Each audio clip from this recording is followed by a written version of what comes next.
8:30 και όπως σας είπαμε, tonight on our sport program we have as a guest the president of FFV, Mr. Nikk Motolεόνε, and we will discuss the new league, NPL, how they call, that will be starting next season with very different structure. That has also brought various discussions between teams, fans, supporters, sponsors, and all the sport community, Chris and Rula. We have to welcome Mr. Nikk Motolεόνε. Nick, good evening and welcome to our sport program at 3XY. Good evening, Con, and thank you for having me, and hello to you and your listeners. Of course, Nick, recently there has been a lot of talk regarding the NPL in Victoria, and as you know, the way we approach and all the comments we listen will be say. Usually we say the calm before the storm, but in this case, can we say the storm or tsunami before the calm? Oh, no, look, I don't think so. One of the great things about our game is that we have a lot of people with a lot of opinions. I think that's healthy. And look, there is no question that there are changes in our game, but we need to progress. And we've come up with a model in line with what the FFA would like us to do. In fact, we've probably taken a leadership role by ensuring that we have females, women, in our thinking for the National Premier League Victoria. Of course, we need some chances. We need a new league. Tell us before we go forward to a few questions, and we see what's the best, what's the positive or negative of the chances. How excited are you and your colleagues about that new NPL counting to Victoria for next season, Nick? Well, I think we're really excited because it's an opportunity. I think that's the best way to describe it. It's an opportunity for us. And I've had many discussions, as you know. I've gone around Victoria. There's 15 meetings. We've had meetings with Premier League clubs, both men and women, I think, and state league clubs, which has been really good. I think what I'm trying to say is that in the past or today, we have clubs that have a team in Premier League, but we don't have Premier clubs. And by that, I mean a Premier club that looks after the most talented boys and girls, men and women. So it's a Premier club, not just a club which has a team in Premier League. So if you're looking at a structure where you've got talented young players, they can be at the one club from 12, 13, 14 and get the best coaching available, and then hopefully go into their National Premier League senior team, or of course the A-League or overseas, whatever opportunities we can provide for them. Of course, we got a few questions, and we leave last to talk the most important, I believe, for all the club, how they can manage all the expenses, because all the clubs, I believe, it will be minimum from 500,000 to 700,000 budget a year, but we leave that last to see few comments there. Tell us, this now they have to go two stages, isn't it? The first stage will be must to complete by end of this month. Correct. That stage is called the expression of interest. So a club, it's a very simple process. They say, look, we're interested in it. We want to put a bid together. We're interested in the NPL Victoria.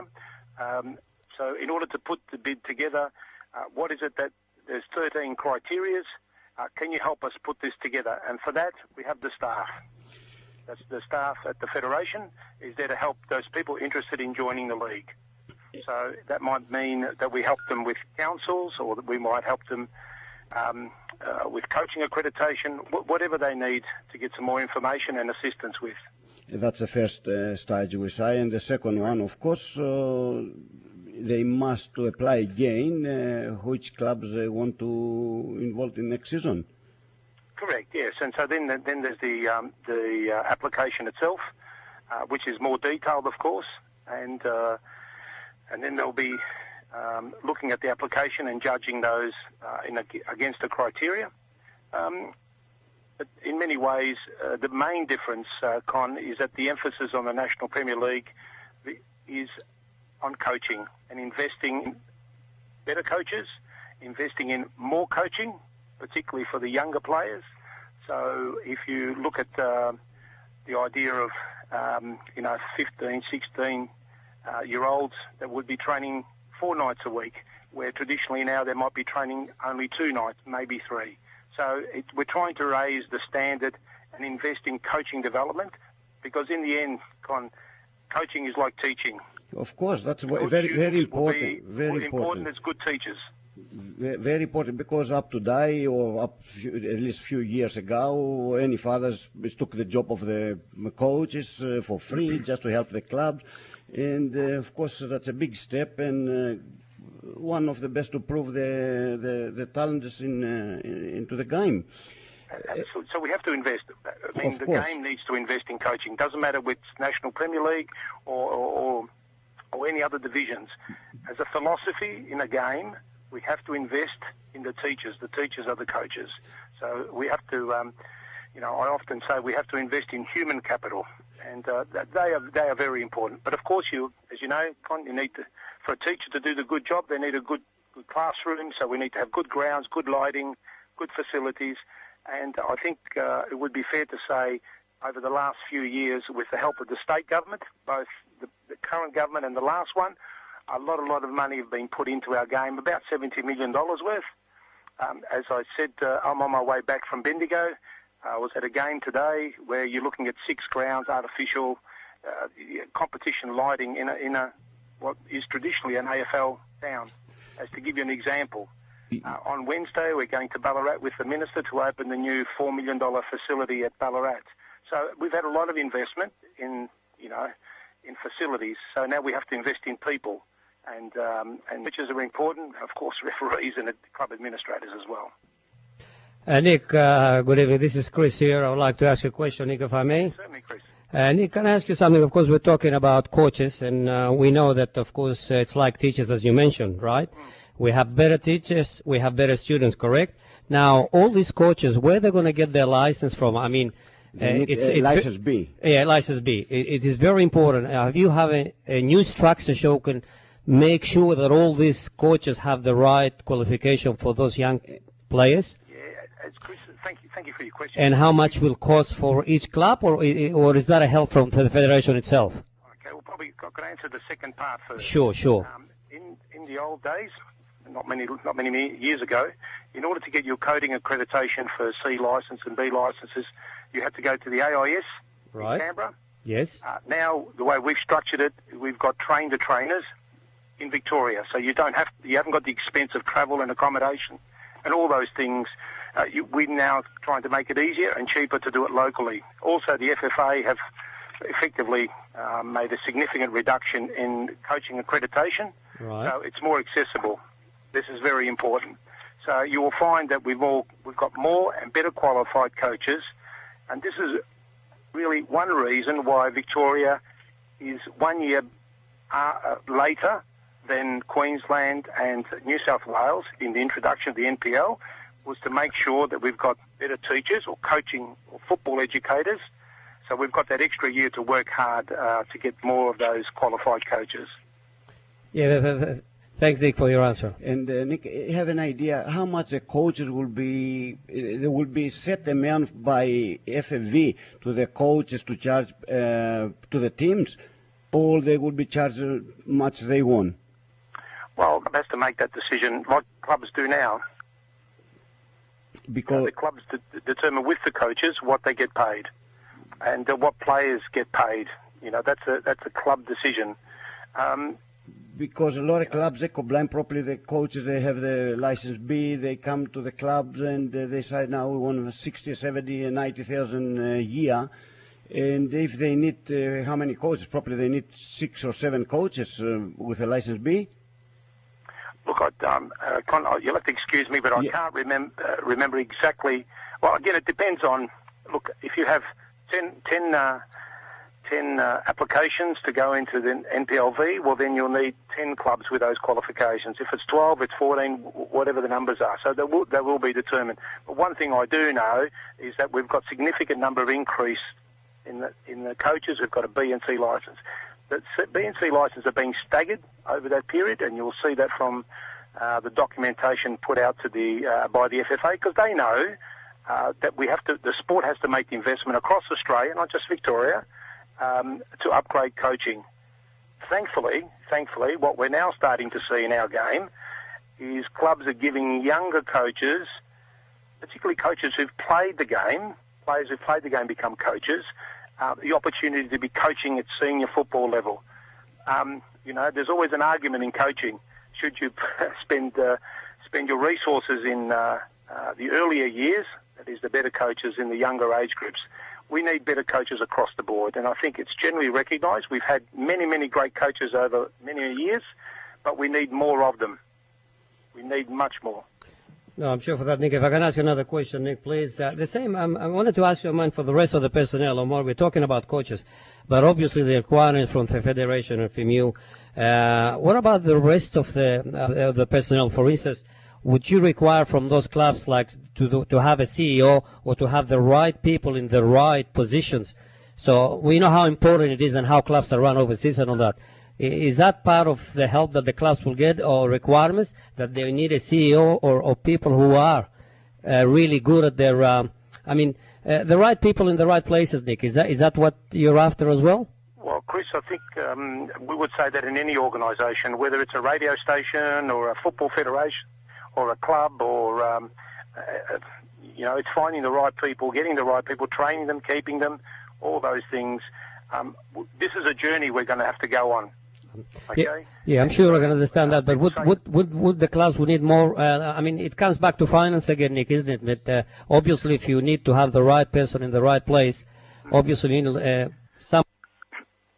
Well, Chris, I'll answer this question. On Friday night, I was at the Pascoe Vale Bentley Greens game out of Pascoe Vale. They've got new lights, new facilities, a lot of council support. It's a fantastic night, I would say. There would have been, 600 odd people. Great atmosphere, families, mums, children, and probably about 6 Premier League presidents were there. And one of the important things we've all realised, and having discussions, is that what we've got to try and do in Victoria is we're getting now really good support from councils and state government. We now need to get corporate Victoria to support the game. Other codes have got good sponsorship and good support from the business community. We have to do it now.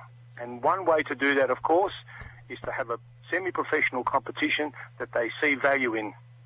And we've got to not only get them for 1 year, but 2, 3 years. This is why we've said in the NPLV that it's 3 years in this competition. Why? Because clubs can sell sponsorship for a long time.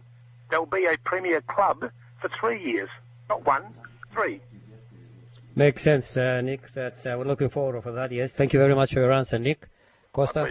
Of course, a lot of messages has come through to our system, Nick here, and one is a member of one club is asking Rula how the clubs will be covered with all the expenses.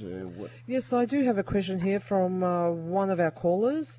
Sure. It says, how do you think that the clubs will be able to sustain horrific expenses associated with the day-to-day running of the club? And, of course, if they got enough time, they did give enough time to put all together. Oh, yes. And also, why haven't clubs been given sufficient time to put together their submissions or / applications, especially when clubs have been asked to treat this very professionally, and now the FFV is asking them to rush things along? Okay, maybe I'll try and answer two things. One about finances. Yeah. Finances, it's an interesting question. We believe that the figure that we've set in terms of the junior component of the club should be self-funding. That should not be a problem. Clubs' expenses now, we did a study in the Premier League, clubs' budgets range from 180 to 450. So it's quite varied in what clubs choose to have as a budget. Okay, so that is a matter for, it's not going to substantially change. Fundamentally, if all clubs had those teams in those age groups, again, we talk about the licence fee. The licence fee of approximately $50,000 is equivalent to having a Premier League men, Premier League women, Premier League youth, boys and girls in those age groups. It's no different if those they had all those teams today. So that's one thing. Sorry, I've forgotten the second part of your question. I apologise. The second question was, why haven't clubs been given sufficient time? The timing of it. Okay. Yes. Well, that's quite interesting, isn't it? The NCR, which has now become the National Premier League Victoria, we've been having these discussions for over a year. Okay? Last year I attended every meeting. We travelled across Victoria. We've had these discussions and meetings the latter part of the year with the WPL, VPL club, State 1. Look, I can't remember the number, but I've attended personally myself over 20 meetings. So it's been a long gestation process, and there's been a lot of consultation. To give you an example, when we first started the process, what the criteria was, it was 200 points. That was what the FFA wanted. In listening to people about the difficulty of doing that, they wanted a staggered introduction. So we said 275, and then over time it will get to the 200 points. So we have gone through a consultation process. We have listened to what people's thinking is. But I must say, I cannot personally accept the position where a club says we want to be a premier club but no juniors. I'm sorry, that's not acceptable. If you're going to provide a pathway at your premier club, you need to have juniors. So I'm sure there'll be some things we agree on and some things that we haven't agreed on. But generally speaking, people I've spoken to and spoken to me, including clubs in Premier League, who said, look, Nick, there's a lot of positiveness. This bit we don't like. And sometimes the bit they don't like is a bit different to the other club they had. But generally speaking, do we need change? They all say yes. Of course, that's a big thing. Is a big step to the new league, of course, and of course will be different. Will have different reaction from the clubs, Nick. And it is another with the juniors. The limit, I think, the line FFV is put is $1,500 to charge per child. It's $1,700. $1,700. That's the maximum. You can charge nothing if you like. You can charge $500, $1,200. It's up to you. We've set a cap. It's a bit different in New South Wales. It's 2.5. We believe it's as a rule for what is essentially a 10-month program from February to to November, which is the main change. So there'll be a lot of training, better training, more training, and also playing in the winter season. Because that 1,700 is not too bad, but a lot of clubs, they combine with that amount, they will be not make up the expenses with the professional coaches. That's a combine. You've got one to say it's too much, some say it's too little. Exactly, and we got other clubs, they charge $4,000 or $4,500. What happened there? If the clubs, they charge $4,000, any action from the FFV?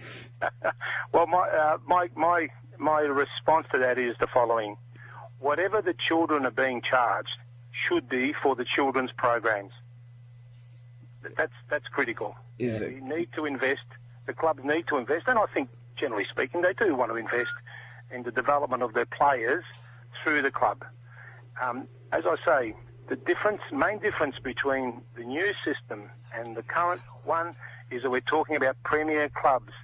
They are the club that's licensed as the talented player club for their region, and hopefully they will work with the kids in the local area to have the most talented at that club and work with them over a period of time. If you speak to people like Ange Postecoglou, he will say if you can get them in the system and work with them over many years, you'll get a better outcome.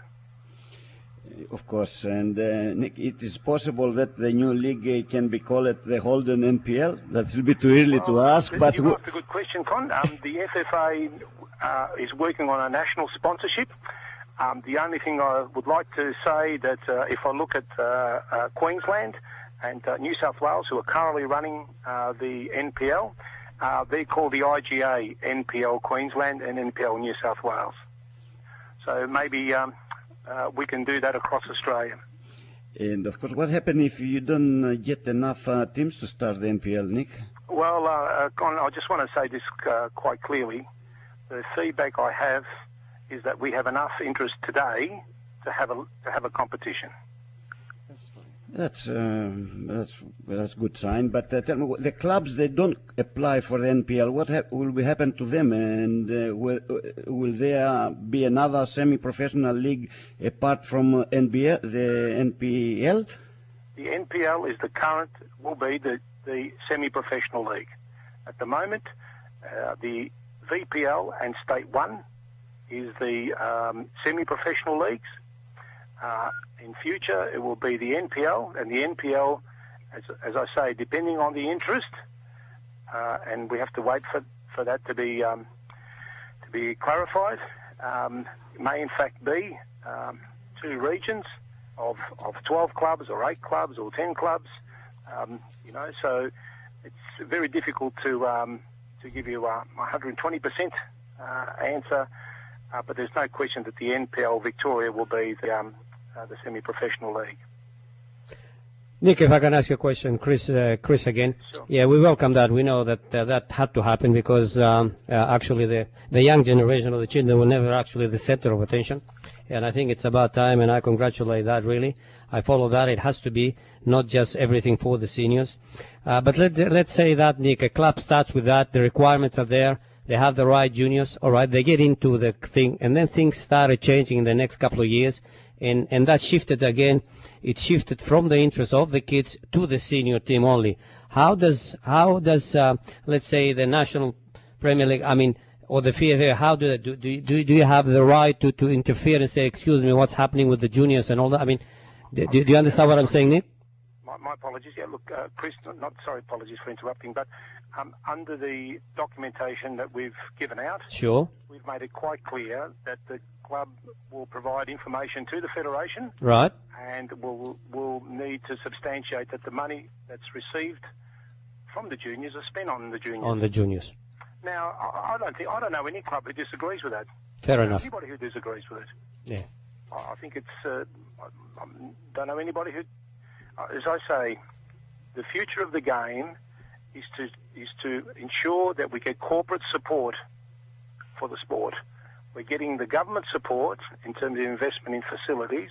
We now need to get corporate support, and corporate people have to see value in supporting our game. They're certainly doing that at the national level and international level. We need to now do this, and it's tougher in the second tier, in all codes. But we have to target companies, organisations who see value in the membership base that we provide. And a window into that future is, as I say, what's happening in Queensland and New South Wales with IGA. And as you know, IGA it targets community identity. It's not True. as big as Coles. So it has a different approach and tries to target different people. And it's no different for what we need to do. It's not saying it's going to be easy, but I think we can do that collectively. Makes sense. Of course, Nick, we can talk here hours and hours. We don't want to keep you too long. Just a few questions more. I think we make very clear, and I think many of members of the clubs listening tonight they will have better understood the new NPL. One of the questions, one of the Premier League clubs complained not many meetings happen with clubs, Nick, with the Premier League clubs. Again, I can just reiterate what I said, how many meetings I've attended personally, plus the meetings the staff have with clubs. So I think, and I say this wholeheartedly, we have consulted as a federation more with the football community than it's happened interstate. And in fact, that's one of the reasons why it's taken us longer to implement it, because we've consulted widely. Yep. So I think it's really important. I'm heartened by the response. I know people who say, we were debating But then, you know, will they ring you after in private and say, look, we see this as the future? I said, say to them, you have to make a choice, okay?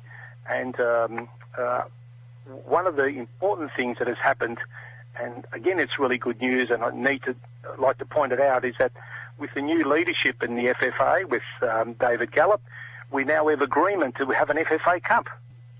You know, we've been, particularly from Victoria, leading the charge about a national cup competition that embraces the whole game.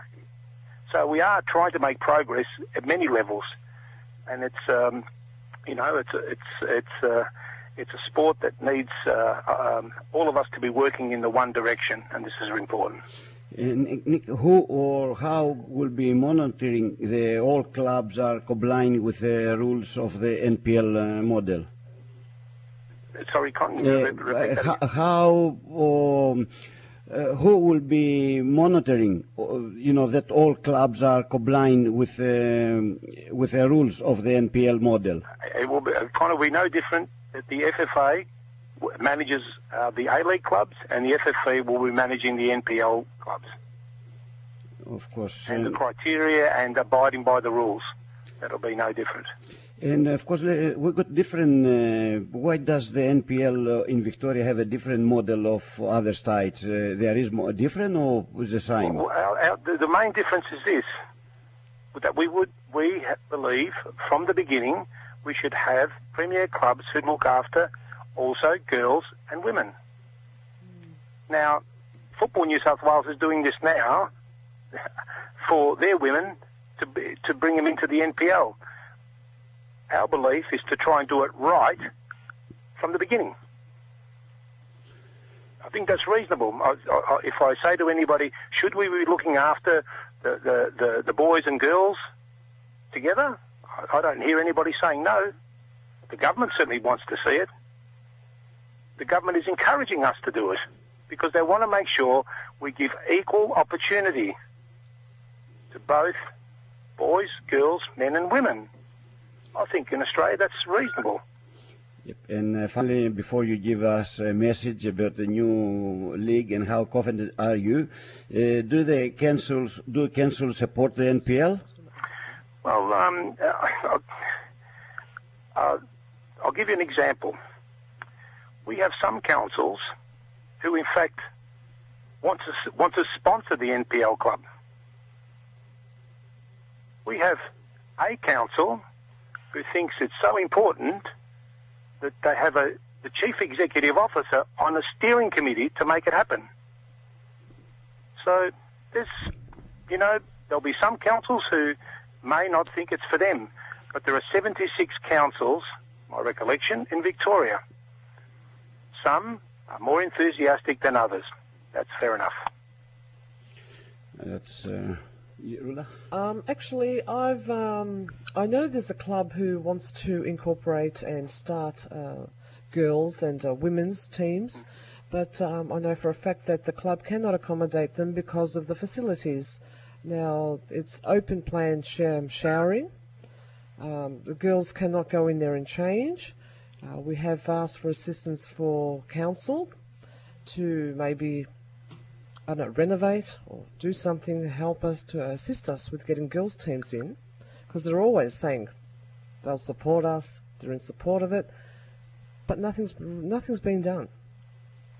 Oh, look, I'm not sure the council you're referring to, but one of the things I do know, particularly the minister and the previous minister, has been really strong on providing capital grants to municipalities who want to cater for both genders, and because they want to provide equal opportunity to both, which is the right thing.